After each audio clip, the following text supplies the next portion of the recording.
Muitos dias se passaram depois da visita da fera à casa de minha avó.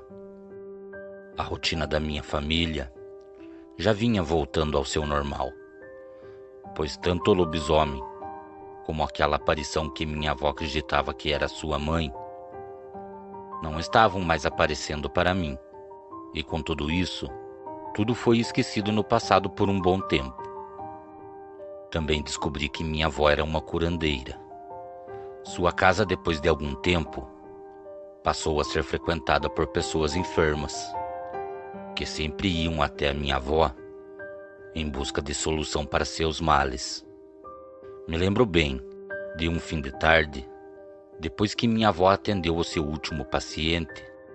Tão logo aquele homem foi embora, eu resolvi entrar em uma pequena sala que minha avó usava para atender as pessoas.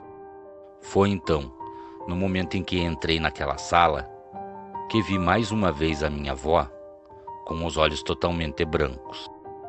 E também parecia estar novamente sobre aquele transe de como a vi pela última vez. Eu me aproximei bem devagar e a chamei por 2 ou 3 vezes, mas ela não me atendia. Então, quando eu cheguei até ela olhou para a cadeira e apontou com a mão. Eu me assentei à sua frente. Entre nós tinha apenas uma mesa de madeira, uma tigela de barro com água e o que parecia ser cera derretida, que estava unida a alguns galhos secos. Tudo isso estava dentro da tigela de barro. Então minha avó levou a sua mão até aquela tigela e pegou tudo aquilo que estava dentro. Eu conseguia ouvir o som daqueles galhos se quebrando. Então ouvi minha avó falar, com uma voz rouca e trêmula: "Criança, aquele que te busca na escuridão da noite e anseia te tirar do seio da tua família, não desistiu ainda de fazer tudo isso acontecer. Aquela fera também anda durante o dia. Você nunca sentiu quando estava andando na rua que parecia que alguém o observava? Pois bem, agora você sabe que está sendo observado." Então, depois de falar tudo isso para mim, ela me entregou aquele resto de cera que estava em suas mãos e pediu para que eu não o tirasse do bolso. Suas últimas palavras foram essas: "Você terá que tomar uma grande decisão." E foi depois disso, bem devagar, que minha avó baixou sua cabeça, e quando a ergueu novamente, eu pude ver seus olhos, e ela me perguntou o que eu estava fazendo ali. Minha avó viu aquele pedaço de cera em minha mão e perguntou como eu tinha aquilo. Depois de explicar tudo o que aconteceu em sua sala, ela me falou que a única curandeira que trabalhava daquela forma era sua mãe. Então eu entendi que minha tataravó continuava a me proteger. Nada de diferente acontecia, nem durante o dia e nem à noite. Mas quando foi uma madrugada, uma forte chuva caía e era possível ouvir o som do vento na copa das árvores. Então eu tive a impressão de estar sendo observado por uma pequena fresta que tinha em um canto da janela. Eu dormia com aquele pequeno amuleto feito de cera que minha tataravó tinha me dado, e a curiosidade me fez levantar e caminhar até a janela. Então, no momento em que eu a abri, eu vi um ser enorme parado na chuva e a poucos metros à frente da mata. Aquele ser estava em pé. Tinha a cabeça parecida com a cabeça de um grande cão. Possuía pequenas orelhas. Suas pernas pareciam quebradas para trás, devido aos grandes calcanhares que tinha. A criatura tinha grandes braços, e em suas mãos tinham grandes garras negras. De sua cabeça saía grandes pelos que mais pareciam cabelos, e diminuía de tamanho e proporção pelo resto de seu corpo. Aquele ser estava lá, parado me olhando. E eu vi o momento em que aquela fera levantou a sua mão e me chamou para acompanhá-lo. Eu não sei explicar o motivo que me levou a fazer aquilo, mas acabei saindo durante a madrugada. E no momento em que aquela fera se embrenhou na mata, eu a segui. Durante todo o momento em que aquela fera caminhava à minha frente, eu escutava o som de ossos se remoendo, grunhidos que mais pareciam resmungos, e também o som de dentes se batendo. Foi então que não demorou para chegarmos até uma grande casa velha, que tinha em meio a uma clareira na mata. A criatura se virou para mim, e eu pude ver os seus ossos se quebrando e voltando ao lugar.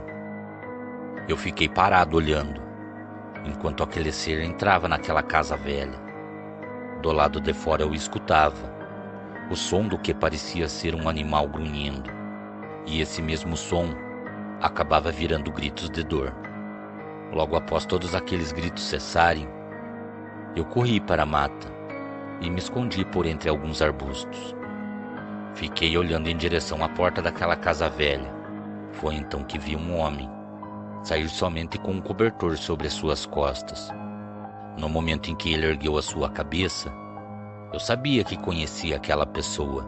Eu só não tinha lembrança de onde. Então ouvi aquele homem murmurar por 2 vezes o meu nome, e também falar para que eu não o temesse, pois ele jamais me faria algum mal. No momento em que eu saí da mata e caminhei em sua direção, aquele homem caiu de joelhos no chão e pediu para que eu me aproximasse. Eu perguntei quem ele era, mas ele não me respondeu. Ele só me falou que queria me ver por mais uma vez antes de sumir. Perguntei se ele estava bem. Então ele me respondeu que 1 ano atrás ele descobriu que uma doença o consumia lentamente. E tão logo ele recebeu a notícia, acabou se envolvendo com magia negra e também usando artefatos e utensílios de bruxaria para tentar se livrar da doença que o consumia. Mas o preço a ser pago foi muito alto. Ele teria que passar as suas noites transformado em uma fera. Então ele me falou que lhe foi revelado que mesmo depois de já ter feito o pacto e o ritual, seu corpo ainda continuaria padecendo. E tão logo a sua vida acabasse, ele deixaria de existir, e somente a fera passaria a dominar o seu corpo. Aquele homem tinha uma semelhança conhecida, mas devido aos problemas que o cercavam, ele era irreconhecível. Seu rosto era muito magro, e seu corpo chegava a ser quase esquelético. Sua pele tinha muitas feridas, e ele exalava o cheiro da criatura que tomava o seu corpo. Foi então que eu escutei minha mãe e minha avó gritando e me chamando por entre a mata. E quando olhei novamente para aquele homem, ele pegou uma aliança e colocou em minhas mãos. Falou para que eu entregasse para minha mãe. Então, antes de se levantar e correr para a mata, ele falou que nunca mais ele iria aparecer para mim e minha família. No momento em que ele se levantou, ele ficou de costas para mim, deu alguns passos para frente, tirou aquela coberta de seu corpo e eu conseguia ouvir o barulho de seus ossos se quebrando. Quanto mais ele se afastava, mais ele voltava a ser aquela fera. Então, antes de sumir na escuridão e já ter deixado de ser a pessoa que estava à minha frente, no exato momento em que minha avó e minha mãe me encontraram, o lobisomem parou antes de entrar na mata, olhou para nós por alguns segundos, então depois disso, sumiu na escuridão da noite. Rapidamente, depois que retornamos para casa, eu contei tudo o que aquele homem tinha me falado, sobre a sua doença que o consumia e sobre o alto preço que lhe foi cobrado para que permanecesse vivo. Minha avó me perguntou se aquela criatura tinha me feito algum mal.